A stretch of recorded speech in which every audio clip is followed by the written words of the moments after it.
At first, it's an unsettling noise. The grinding of scales rubbing together.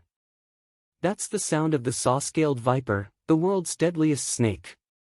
And it could be the last sound you ever hear. Found in populated areas throughout India, Sri Lanka, and the Middle East, saw-scaled vipers are responsible for more human deaths than all other snake species combined.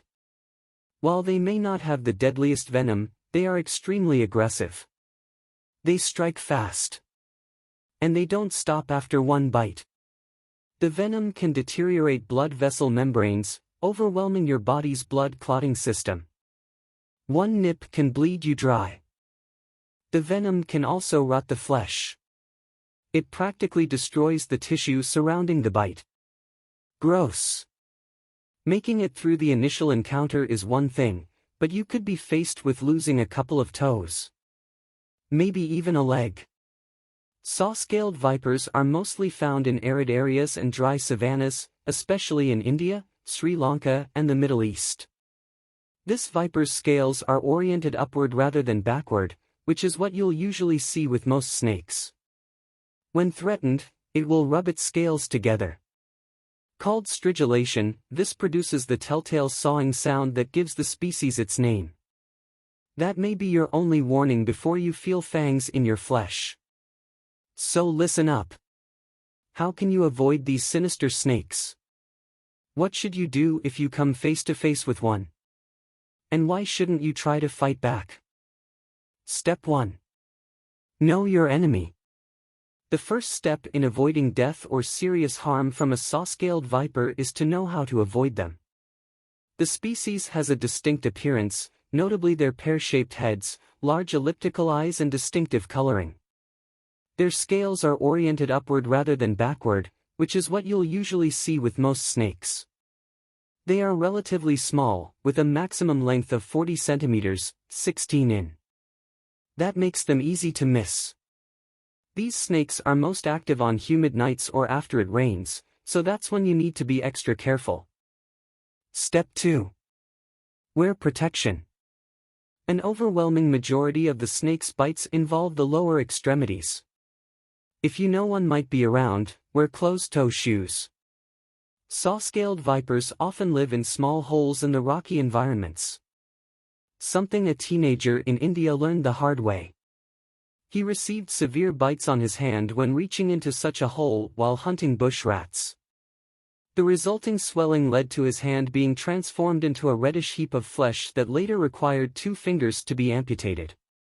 So carry some gloves. And make sure they're thick. Step 3.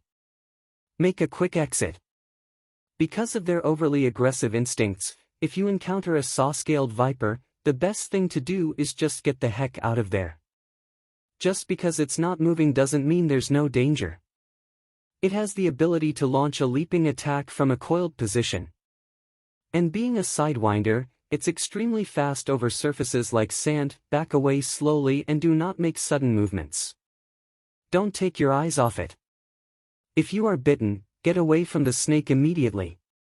They will often go in for multiple bites, and each one increases your chances of a very bad outcome. Don't try to kill the snake. It's not worth it. Step 4. Beat the clock. Direct contact means the clock is ticking. Prepare for swelling and intense pain around the bite that will spread to the rest of your body. Internal bleeding will become a major issue. Get yourself to a doctor and get an antivenom treatment. There are literally thousands of antivenoms available, so make sure to describe the snake that bit you as accurately as possible. Some victims have even killed their attacker and brought it with them. Please, don't do this. Once treated, you should recover in a few days. Step 5. Trust the research. If you survive the saw-scaled viper's venom, there's still a risk of tissue damage or the loss of a limb. But is there any way to prevent this?